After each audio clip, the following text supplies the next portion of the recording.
Bismillahirrahmanirrahim. Assalamualaikum warahmatullahi wabarakatuh. Sehat Bapak Ibu? Alhamdulillah. Alhamdulillahi rabbil alamin. الذي أنزل السكينة في قلوب المؤمنين ليزدادوا إيمانا مع إيمانهم أشهد أن لا إله إلا الله وحده لا شريك له إياه نعبد وإياه نستعين وأشهد أن محمدا عبده ورسوله المبعوث رحمة للعالمين أما بعد قال الله تعالى في كتابه الكريم أعوذ بالله من الشيطان الرجيم بسم الله الرحمن الرحيم Yauma la yanfa'u malun, di hari kiamat nanti tidak ada manfaat harta, wala banun, dan juga anak-anak, illa man atallaha, kecuali orang-orang yang datang kepada Allah biqalbin salim, dengan hati yang selamat, hati yang sehat. Surat Asy-Syu'ara ayat 88 sampai 89. Shadaqallahul azim. Yang saya hormati pengurus Masjid Rahmatullah, tokoh-tokoh masyarakat, Bapak Ibu, hamba-hamba Allah yang soleh dan solehah, semoga yang hadir insyaAllah senantiasa dalam lindungan dan rahmat Allah subhanahu wa ta'ala. Amin ya rabbal alamin. Bapak Ibu, mari kita bersyukur kepada Allah subhanahu wa ta'ala dengan mengucapkan alhamdulillahi rabbil alamin. Dan kita berselawat dengan mengucapkan Allahumma salli ala Sayyidina Muhammad wa ala ali Sayyidina Muhammad. Assalamu alayka ya Rasulullah. Bapak Ibu yang saya muliakan, kita menyambung kajian bulan lalu. Masih ingat Bapak Ibu tentang apa? Hah? Tentang baru aja. Ingat baru aja. Bismillah.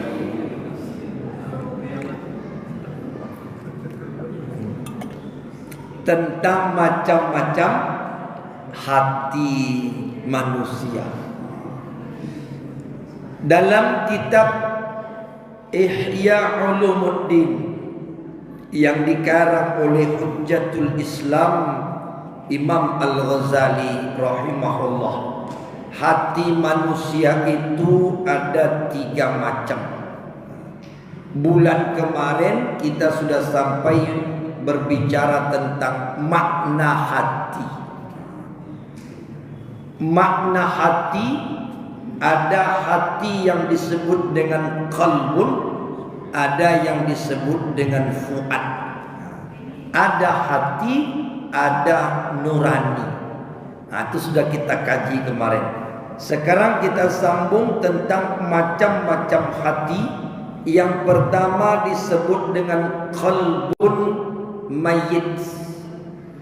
Yang kedua qalbun marid.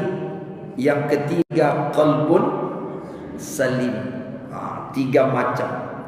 Selesai pengajian ini Bapak Ibu buat kesimpulan, hati saya yang macam mana.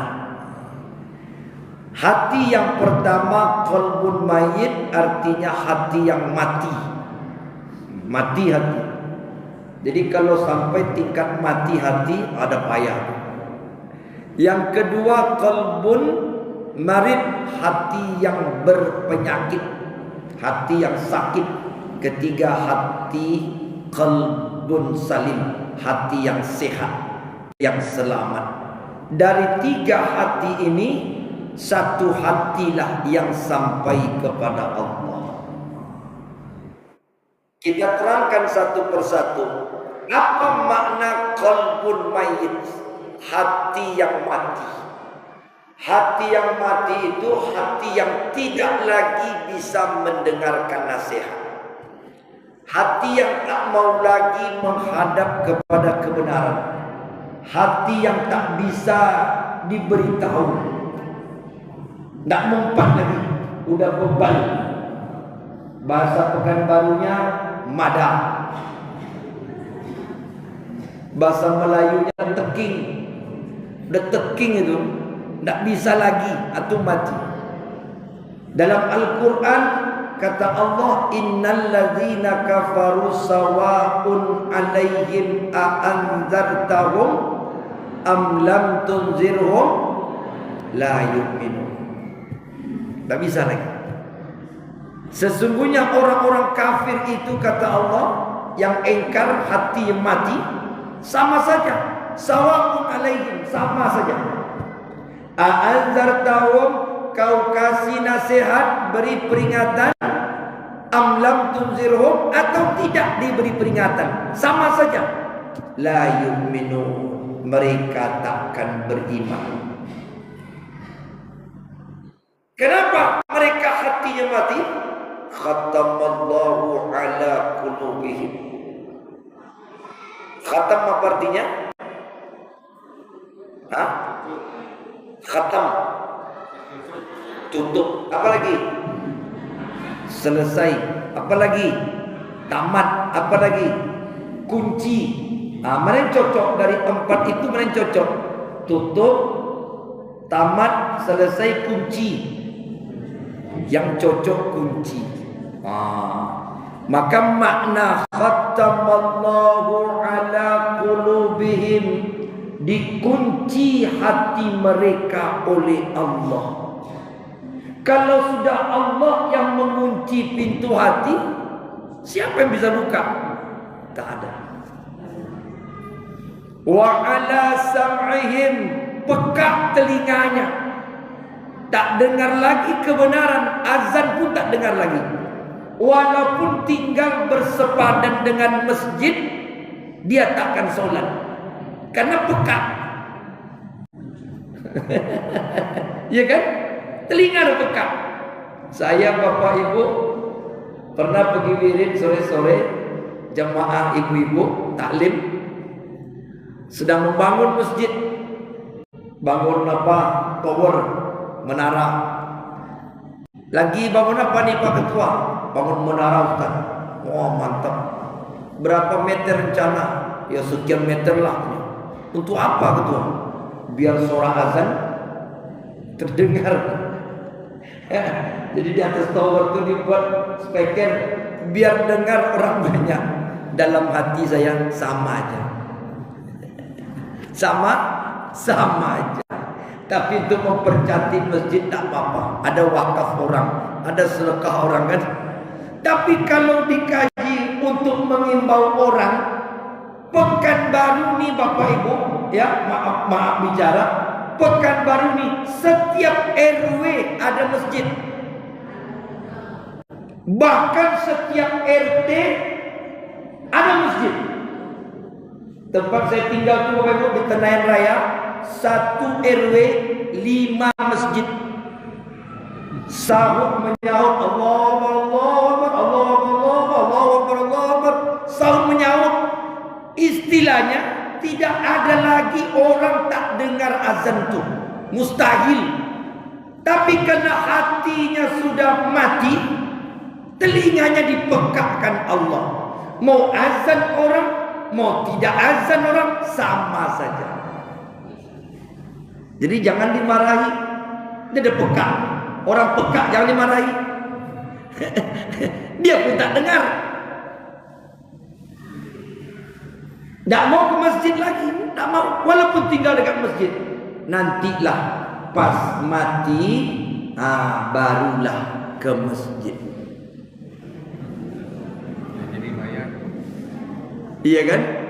Pas mati nanti baru ke masjid. Kalau tidak mau melangkah dengan kaki sendiri ke masjid, nanti akan diusung ke masjid. Kalau tak bisa ke masjid sendirian, nanti orang yang akan mengantar ke masjid. Setidak-tidaknya seperti itu. Biar nak ke masjid juga. Cuma lucunya bukan pergi sholat, tapi disolatkan. Na'udzubillah. Wa ala absarihim. Kalau hati sudah mati, mata sudah buta. Tak nampak lagi mana yang halal, mana yang haram. Tak nampak lagi mana benar, mana salah. Sama saja. Jadi kalau ada orang tak bisa lagi membedakan mana yang hak, mana yang batil, tanda hati sudah mati. Kalau hati sudah mati, siapa yang bisa menghidupkan? Tidak ada satupun yang bisa menghidupkan kecuali Allah Subhanahu wa ta'ala. Itu pun kalau pemilik hati itu mau. Kalau pemilik hati tak mau, tak bisa. Istri tak bisa menghidupkan hati suami yang mati. Suami tak bisa menghidupkan hati istri yang mati. Orang tua tak bisa menghidupkan hati anak yang mati. Anak pun tak bisa menghidupkan hati orang tua yang mati. Siapa contohnya? Rasul-Rasul Allah. Tak usah jauh-jauh lah. Tak usah kita nuduh orang. Sejarah aja baca. Nabi Allah, Rasul-Rasul Allah yang tugasnya menyampaikan dakwah, sedangkan istrinya tak beriman. Ada tidak? Ada. Nabi Nuh alaihissalam tak bisa istrinya beriman.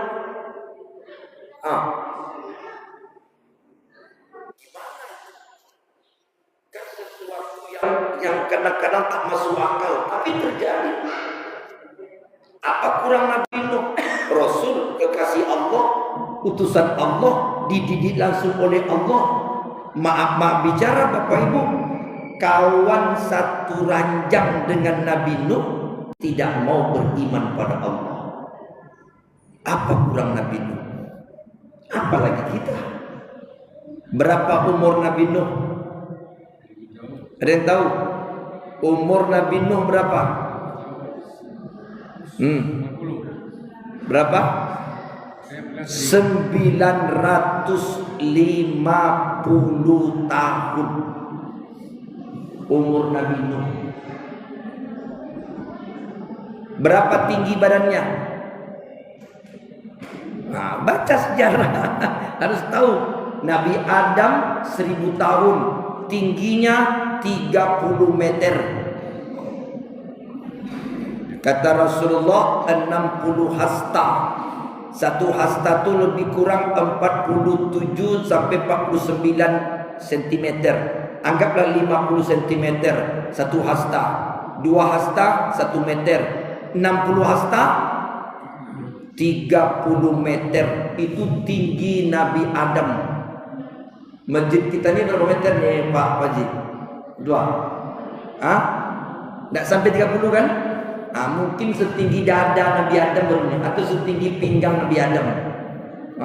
Sempat Nabi Adam hidup sama kita Pak, kena jempolnya mati kita. Jangankan ditinjunya kita, diinjaknya kita dengan jempol Nabi Adam, mati kita. Nabi Nuh berapa tingginya? Nabi Nuh tingginya separuh Nabi Adam, lebih kurang 16 atau 15 meter. Itu tinggi Nabi Nuh. Makanya bisa buat perahu besar. umur 950 tahun berdakwah, 100 tahun berdakwah, 10 umat yang mau beriman. Ya Allah, capeknya Nabi Nuh. 100 tahun, 10 yang mau ikut. Berarti satu orang 10 tahun. Selama 10 tahun satu ikut. Kalau kita mungkin bosan aku ngajak orang ke masjid, tak mau juga. Ada satu masjid kuliah subuh baru mulai saya diundang. Tengoklah Pak Ustaz, jemaah kita ini ya segini baru adanya Ustaz. Tak apa-apa Pak Ketua. Pak Ketua sudah berapa lama jadi pengurus? Masuk 3 tahun Pak Ustaz. 3 tahun udah lebih 10, 20, 30 orang jemaah. Nabi Nuh Pak 100 tahun berdakwah, 10 yang ikut. Bapak baru 3 tahun. Wah, sebentar dulu. Jangan kecil. Karena menghidupkan hati itu tidak gampang. Nabi Nuh saja istrinya mati hatinya, anaknya pun mati hatinya. Apalagi kita. Tidak bisa ibu mengeluh suamiku Ustaz nak mau ke masjid. Ini gimana? Mau diapakan? Istri tidak mau beriman pada Allah. Capek suami menyuruh dia beribadah, tidak mau. Mau diapakan? Nabi saja tak mampu, apalagi kita. Jadi jangan ibu menyesal dapat suami yang tak sholat. Mau diapakan? Tidak. Bapak juga jangan marah-marah kalau istri tak mau beriman. Mau diapakan? Apakah Nabi Nuh menceraikan istrinya karena tak beriman pada Allah? Tidak. Sampai mati istrinya disayanginya. Begitu juga dengan Nabi Lut alaihissalam. Apa kurang Nabi Lut? Sama seperti Nabi Nuh, kekasih Allah, utusan Allah, menerima wahyu dari Allah, penyebar hidayah. Istrinya bukan hanya kafir, tapi istrinya lah yang menghidupkan LGBT. Tahu LGBT? LGBT tahu? Homoseks, lesbian, transgender, obat kelamin, operasi kelamin, laki-laki sama laki-laki, perempuan sama perempuan.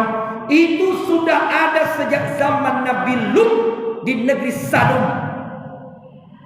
Istrinya pelopor LGBT.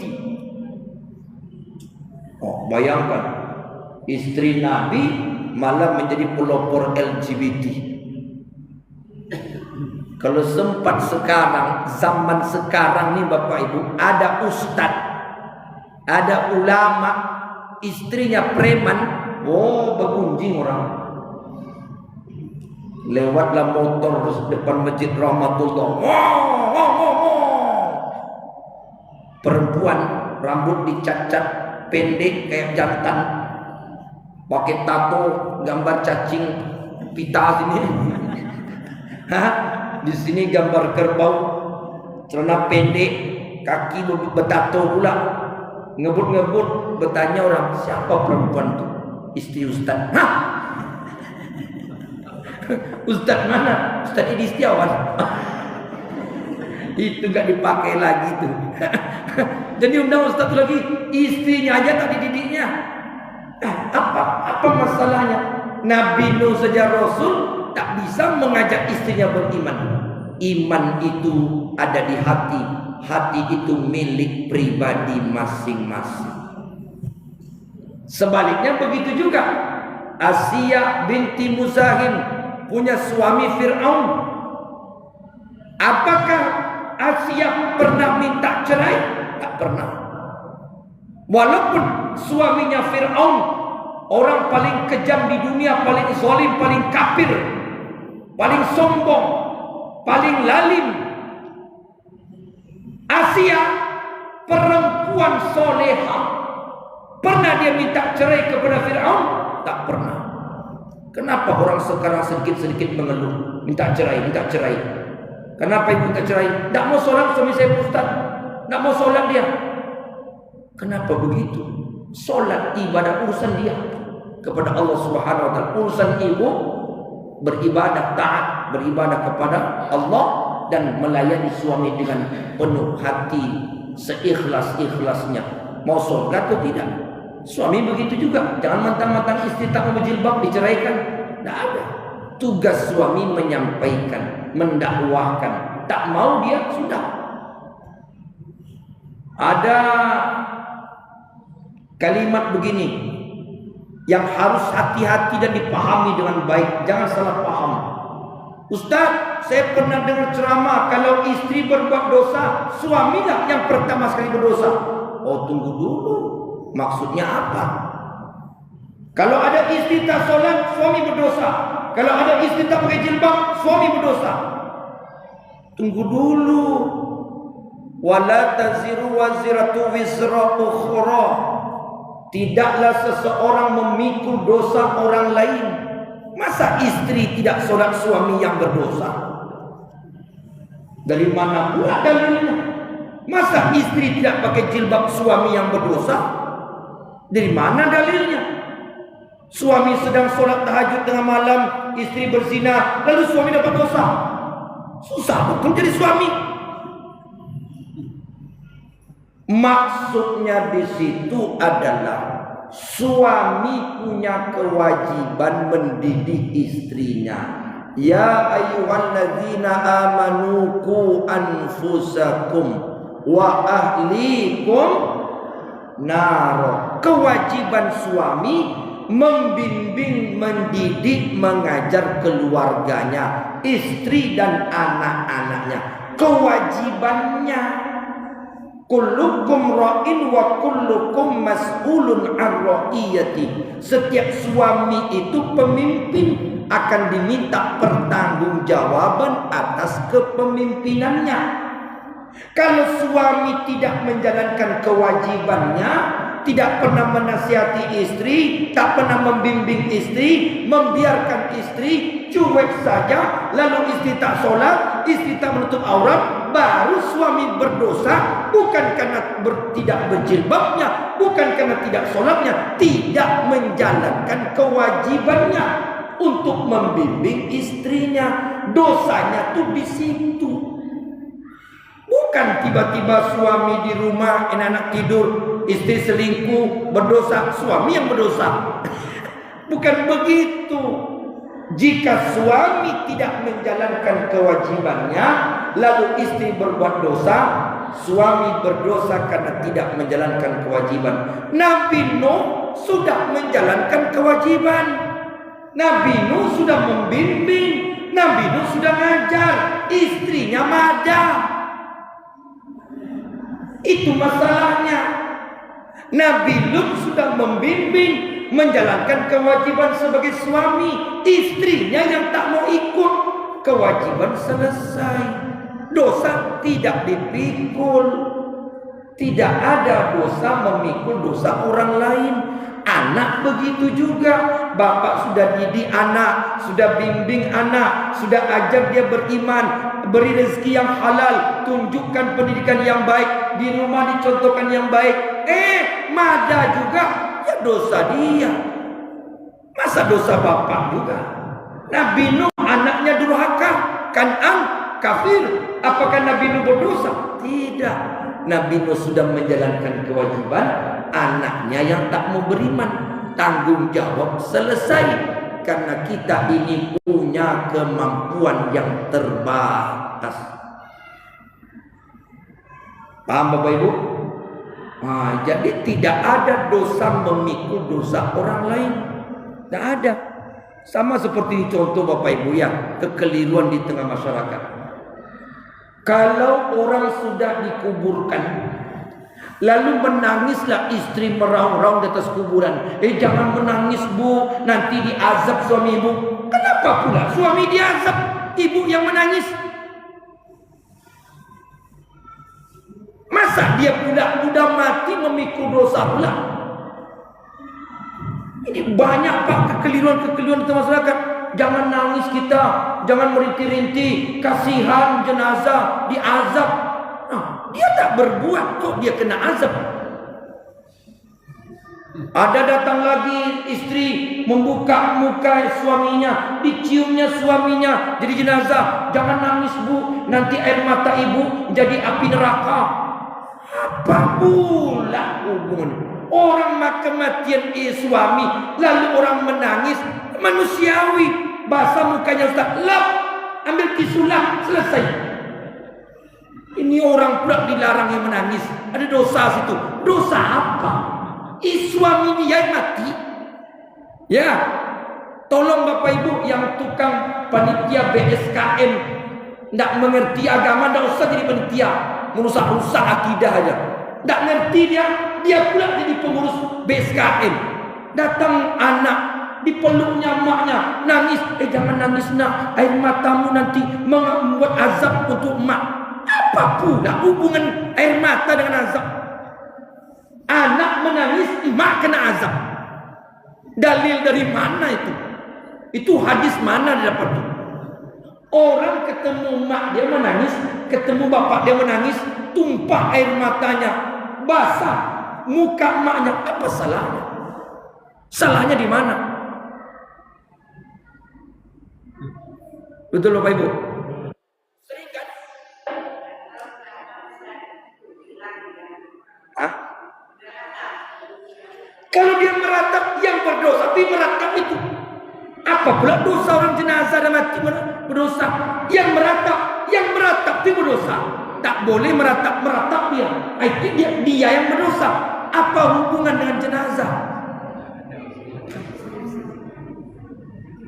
Ini yang banyak terjadi. Orang tak berbuat, orang pula dapat dosa. Ya kan? Orang dah meninggal Pak, tak berbuat apa-apa lagi. Meratap istrinya. Jangan meratap Bu, kasihan bapak nanti diazab. Apa pula diazab? Saya paling geli Bapak Ibu, orang tak tahu sok tahu. Dilarangnya orang, jangan lama-lama memeluk mama, nanti air mata kamu tumpah ke pipi dia. Terus emang kenapa? Kalau tumpah air mata emang kenapa? Kucing aja mati kita nangis. Mak kita meninggal, dilarangnya air mata kita tumpah. Tumpah lah, selesai. Ambil handuk, ambil tisu. Manusiawi kok. Mak dia meninggal, bapak dia meninggal, istri dia meninggal. Dosanya di mana? Tidak ada dosanya. Tak ada dosa di situ. Manusiawi. Yang dilarang oleh Nabi itu meratap-ratap, mencabik-cabik. Yang meratap-ratap itu yang berdosa, bukan yang sudah mati memikul dosa. Nanti diazab dia di alam kubur. Apa pula dosa bapak ni diazab karena istrinya meratap? Apa pula hubungannya? Memikul dosa orang, tak ada. Nabi Nuh tidak pernah memikul dosa istrinya. Nabi Lut tidak pernah memikul dosa istrinya. Yang kafir istrinya, yang kafir anaknya. Nabi Nuh sudah sampaikan, Nabi Nuh sudah dakwakan, ya sudah, tanggung jawab sudah selesai. Hatinya mati, mau diapakan? Tak bisa menghidupkan hati orang. Bahkan Nabi Muhammad sallallahu alaihi wasallam tidak mampu menghidupkan hati paman kandungnya. Apalagi? Apa kata Rasulullah kepada Abu Talib? Ya paman, ucapkanlah la ilaha illallah. Kata Abu Talib, tidak bisa Muhammad. Baca paman. Kata Abu Lahab, jangan. Abu Talib, jangan kau ucapkan kalimat itu. Kau lupa agama nenek moyangmu. Kata Nabi, ucapkan paman. Kalimat ini yang menyelamatkanmu. Tidak bisa Muhammad. Dibimbing terus, turunlah surat Al-Qasas ayat 56. Asbabun nuzulul Quran. Sebab ayat itu diturunkan, Allah menegur Nabi Muhammad, innaka la tahdi man ahbabta. Sesungguhnya engkau Muhammad tak bisa menghidupkan hati paman kandungmu sendiri. Walakinna Allah yahdi man yasha wa huwa a'lamu bil muhtadin. Hidayah itu urusanku. Mati hidupnya hati itu urusanku. Udah, jangan kau bimbing lagi paman. Begitu Pak. Jangan kita ngurus iman, merasa bertanggung jawab dengan hati orang. Tidak. Tugas kita ngajar. Ibu sudah ngajak suami ke masjid, udah Ustaz, udah selesai itu. Bapak sudah didik anak-anak, udah Ustaz, udah saya sekolahkan sekolah agama, udah saya bawa Ustaz ke rumah mendidiknya, udah selesai. Oh ternyata dia jadi bandit. Ya udah, di luar kemampuan kita. Paham Bapak Ibu? Nah, ada pertanyaan? Silakan. Nah, silakan.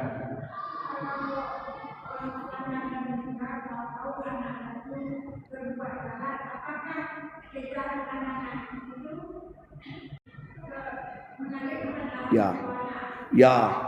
Baik, jika bapaknya mengajarkan maksiat kepada anaknya dan anaknya meniru maksiat bapaknya, maka ketika anak berbuat maksiat, dosanya mengalir sebagaimana kebaikan yang diajarkan oleh ayahnya dilanjutkan oleh anaknya, kebaikan pun mengalir. Itu yang disebut dengan awaladin salihin yad'ula atau aw ilmin yantafa'u bih.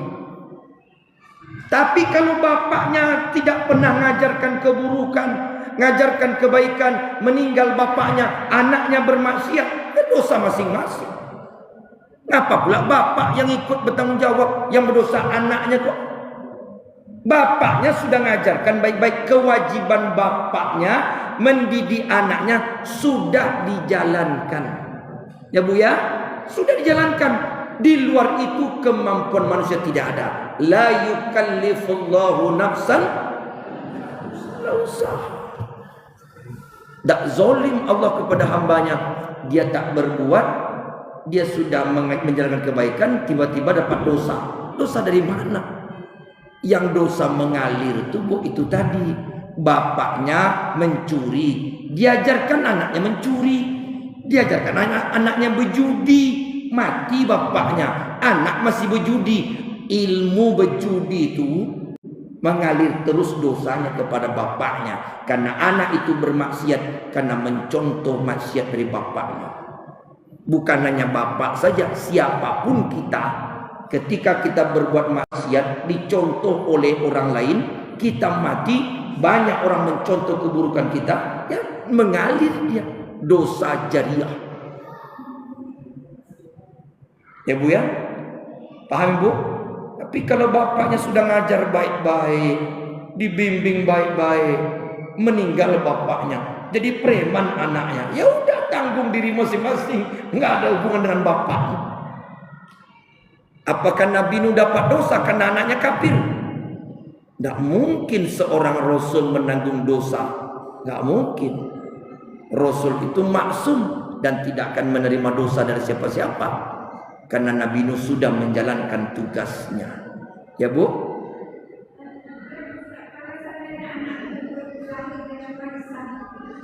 Seandainya anak tu berkelahi tentang warisan, oh gitu, apakah bapaknya berdosa gitu? Kita tengok dulu. Bisa iya, bisa tidak. Tengok dulu kasusnya. Jika bapaknya zolim kepada anak-anak, bisa jadi iya. Apa contoh orang tua zolim sama anak? Contoh, anak 3, 4, 5, bapak punya warisan. Nah, dipanggilnya anak yang paling dicintainya. Nak, sini. Ini tanah, surat tanah, ya. Surat tanah papa tuh ada 2 hektar di kampung. Kau simpan, ya, simpan. Jangan tahu sama kakakmu, sama adikmu, ya, simpan. Besok kalau bapak meninggal, ini tanah ini untuk kau. Kayak paham kau tuh? Paham ya? Simpan. Meninggal bapak, anak menuntut warisan. Kata anak, ini punya saya. Kata siapa? Kata bapak. Zolim bapaknya. Berkelahi gara-gara itu. Dosa telah berbuat zolim, membuat anaknya berpecah belah. Dia terima dosa karena meninggalkan maksiat. Tak boleh. banyak orang tua seperti itu Pak. Sini kau nak. Ini BPKB mobil nih, kau simpan. Nanti kalau bapak meninggal, mobil itu kau. Abang tak tahu, adik tak tahu. Disembunyikan. Zolim itu bapak yang zolim. Orang zolim pasti menerima dosa. Tak boleh. Harus berlaku adil. Nah, kalau itu yang terjadi, tiba-tiba anak bertengkar, maka bapaklah penyebab terjadinya perselisihan anak-anaknya. Jangan harap dapat pahala, bahkan dapat dosa yang dikirimkannya. Orang tua harus paham agama. Kalau tidak, dia akan berbuat seenaknya. Ada lagi orang tua contoh yang lain. Dipanggilnya pengacara, dipanggilnya orang PPAT atau notaris, dicatatnya tanah-tanahnya disuruh simpan, dibuat wasiat. Nanti aku meninggal, tolong wasiat aku ini sampaikan ke anakku yang si Anu. Pengacara panggil, tiba-tiba anak-anak menuntut dan sebagainya, berkelahi, zalim. Jangan orang tua pemilik harta berbuat zalim kepada anak-anak. Anak-anak yang bertengkar, qati'ur rahim. Man kana qati'ur rahim dakhalan nar. Siapa yang memutuskan silaturahim kedua adik-beradik kandung ini, tempatnya pasti neraka. Mau sebanyak apa amal ibadahnya, bahkan mati syahid sekalipun di medan perang, tapi adik-beradik berkelahi, dakhalan nar, namanya sudah tercatat di neraka. Dan bapak yang mati meninggalkan kesan dosa akan diazab oleh Allah. Hati-hati ya Bu ya.